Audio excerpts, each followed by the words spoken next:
These guys really just watched Harry Potter and were like, life is good, but it can be better.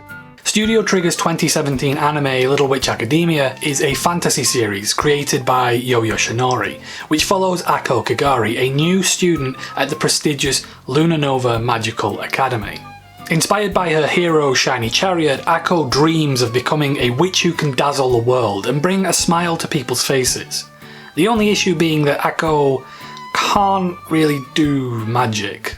The show comprises 25 episodes, split into 1 or 2 seasons depending on who you're asking. I'll get into more of that later, but it also features 2 standalone short films which actually led to the series being produced in the first place, so it's really worth talking about those briefly before I get into the main show.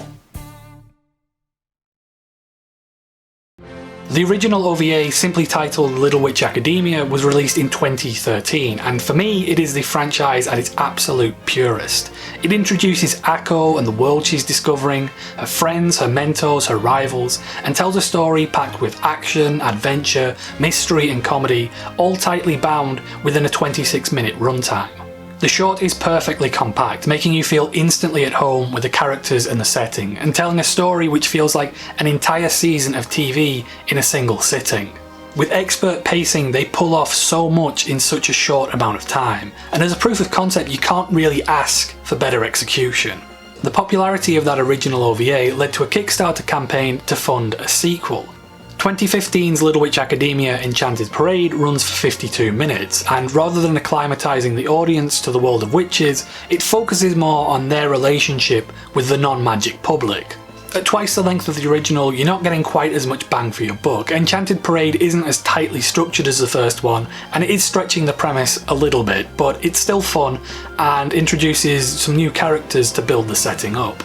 After these 2 shorts then, the question was, would there be enough from that original concept to support a full series? Would extending the story that much completely dilute it, or would it manage to recapture the magic of that original? And the answer to these is sort of both.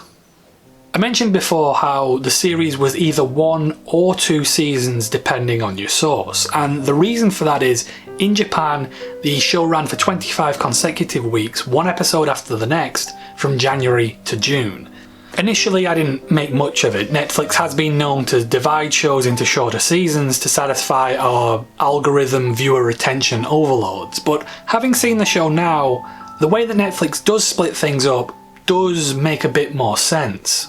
BNA is another Studio Trigger anime also headed up by Yoshinari, and when I reviewed that show I mentioned that in its first half it made for a frustrating watch because it often dangled interesting plot lines in front of its audience but then ignored them to tell less meaningful self-contained stories. Little Witch Academia follows a similar format, with very little plot development happening in its first season once the setting is established. Most of the episode are centred around the everyday happenings at Lunanova Academy, following Ako and some of the other students or teachers, dealing with loan shark dragons, rescuing talking fish, resurrecting the headmistress's dead father, just boring normal school stuff. These episodes are fine by themselves, but they don't really form much of a narrative. The show is really banking on the fact that you buy into these relationships and interactions to carry the story, and because I wasn't particularly invested in them, I found the show lacking at this stage. As a protagonist, Ako's the sort of main character I enjoy watching, someone who is impatient, energetic, and bullheaded. These characters work because they act before they think, always allowing them to be proactive and push the narrative forward, even when it gets them into trouble. The problem I have with Little Witch Academia is that for the longest time, there isn't a narrative for her to progress. The story introduces elements which allude to a deeper mystery, but then leaves them for so long you wonder if they'll ever actually come back into play. Ako's inability to fly, the discovery of her special magic staff, Shiny Chariot's secret identity, all dangled frustratingly beyond the reach of the audience. This could make for tantalising TV, but Little Witch Academia's problem is that for so long there's no clear path to any of these plots. Ako dreams of emulating Shiny Chariot and one day meeting her, but these are vague goals, and neither her or the show seem to have any idea of how to achieve them. The story makes it clear that despite her efforts, Akko isn't really making any progress in her magic studies, and although this does end up having a lot of payoff later on, while you're watching it you get the sense that the story is just resetting her every episode to maintain the status quo. And as for meeting Chariot, Ursula's secret is obvious to anyone who's even seen that first OVA, but the narrative doesn't give any indication that there's any need for her to reveal that anytime soon. I've nothing against slice of life situational shows, but I do tend to prefer more serial stories, and this tempting of plot lines but not following up on them just sort of feels like a halfway house where you get the worst of both worlds. But that isn't to say that there's nothing going on. Just because there isn't much of a narrative for Akko to butt up against doesn't mean she can't lock horns with something else.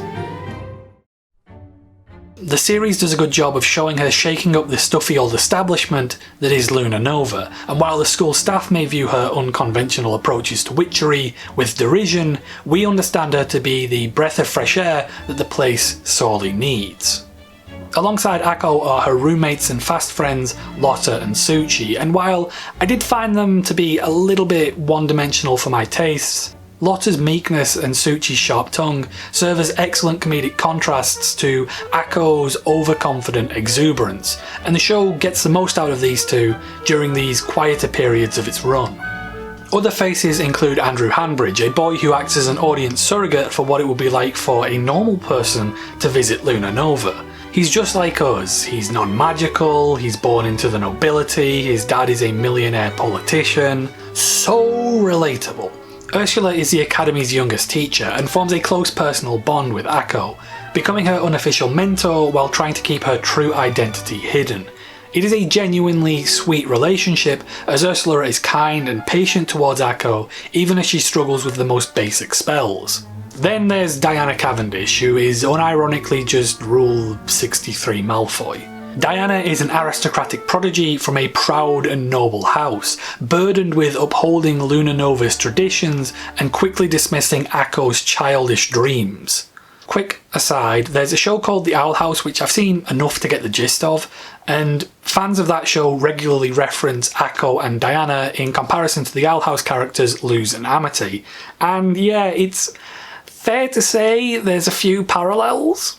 Both stories feature brunette protagonists from non-magical backgrounds entering a magical world, with the aims of enrolling in a school of sorcery and chasing their dreams by emulating the witch who inspired them from a young age. However, once at the school, they encounter another student, hailing from a prestigious old magical family, with signature green hair, flanked by hangers-on, who quickly disregards the protag as an unwelcome outsider, and mocks them for their juvenile fantasies, despite secretly holding those same wishes.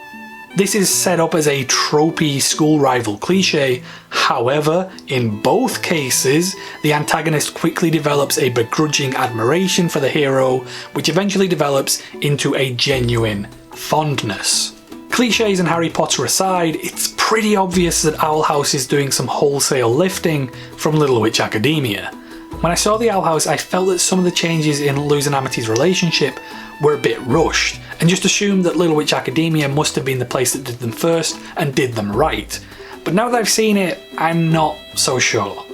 When Akko gains the respect of Diana, the charged hostility they had fizzles away into a nebulous nothing of a relationship, leaving their character dynamic in an awkward limbo for much of the show.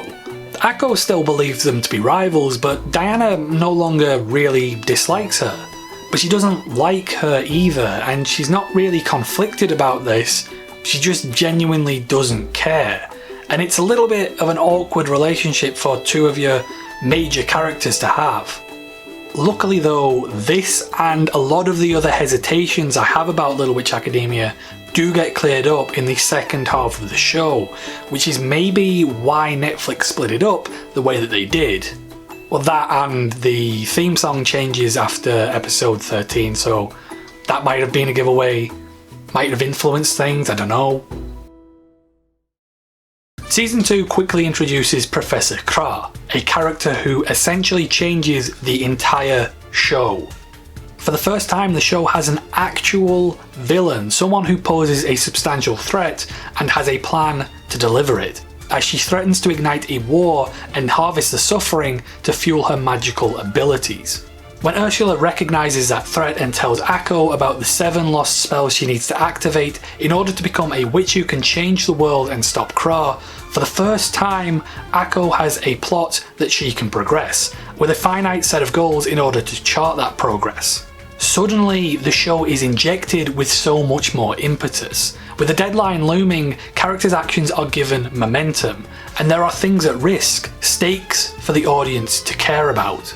Kra and Ursula, it's revealed, also have a history, threatening Ursula's ability to maintain her secrets. With the addition of a real antagonist, the issues surrounding Akko's vague dreams and the status quo protecting Ursula's identity are quickly dealt with, and Little Witch Academia becomes a much more compelling watch as a result. This all comes to a head in episode 21, when Akko and Ursula confront Kra on a rooftop, leading to a revelation that the story has been building to since its first OVA. Akko learning that Ursula is really Shiny Chariot is the most highly anticipated moment in Little Witch Academia, but it's also one that it could have easily dropped the ball on. As eye-opening a reveal as it would have been to Akko, for the audience it's not really a twist. Ursula's true identity was established 4 years before the show premiered, so the only new information we'd be getting as viewers is Akko's reaction, which might not have really lived up to the expectations of the fans. When the revelation does come, it's not at all how we would have imagined it. Firstly, Kra is present, robbing Ursula of her agency of telling Akko in a controlled, calm environment where she could manage the fallout. Secondly is the shock that Kra and Ursula were once friends and partners, putting Akko on an emotional back foot before the truth even comes out. And then, most importantly, comes the real twist itself. Not only was Ursula Shiny Chariot, but Chariot became the witch she was through the same means that Kra plans to enact her schemes, by harvesting emotions to fuel her abilities. Although Chariot didn't harvest anger or misery. When she put on a show, she harvested the audience's joy and their dreams, including Akko's dreams. The revelation that Chariot is the reason that Akko can never realise her full potential is a shocking twist to both her and the audience, recontextualising so much of what we've seen throughout the show. Suddenly, Ursula wasn't helping Akko out of kindness, but out of guilt, and it somewhat stains her actions as deceitful for encouraging Akko to pursue a dream she knew could never be achieved. Akko's struggles with basic magic are no longer as goofy or comedic as they first appeared.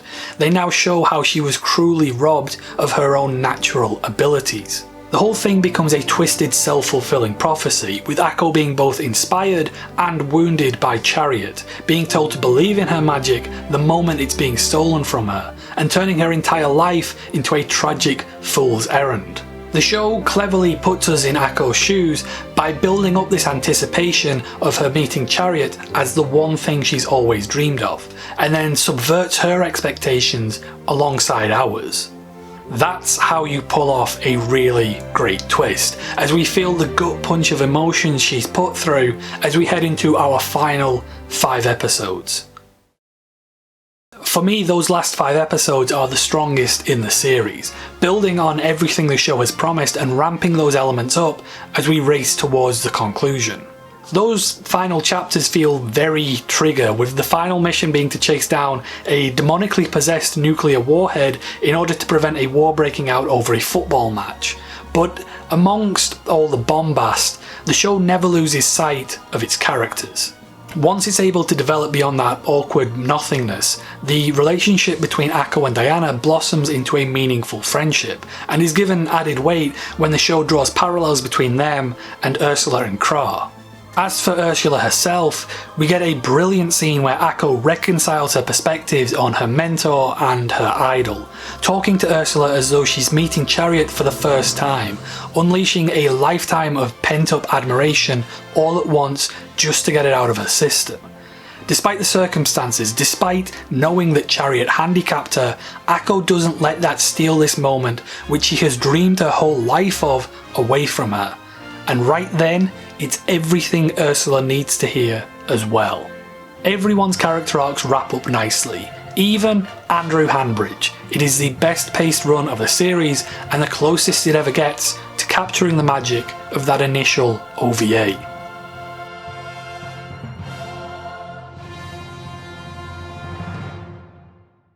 So what do I think of Little Witch Academia overall? I think it's an interesting watch. I've made it clear that there's parts of the show that don't really work for me, but when so many shows start out strong and then lose steam, it's interesting just from a storytelling perspective to see something that starts off at a pedestrian pace and then picks up the speed as it reaches its conclusion. When I compare it to something like BNA, which has a fairly similar structure to telling its story, I think Little Witch Academia is definitely the more successful of the two, particularly towards that end. It's Trigger, so of course it's going to be a bit bonkers, but I think the Little Witch Academia manages to keep its characters and its message at the heart of everything that's happening better than BNA did. And also because it's Trigger, obviously it looks amazing, but it also sounds amazing too. I've got to mention just how good the soundtrack was. I had it on repeat since a couple episodes in, and there's so many scenes where it just carries the show. I think between this and Girls Last Tour and Made in Abyss, 2017 was some year for anime soundtracks. But yeah, if you've got Netflix, you can check the show out there, although if you want to see those original short films, you will have to track those down separately, which I would recommend doing because they give you a little bit more appreciation and understanding of the franchise as a whole. And with that, thanks for watching. If you enjoyed the video, I'm sure you know where the nice buttons are underneath, and until next time, thanks.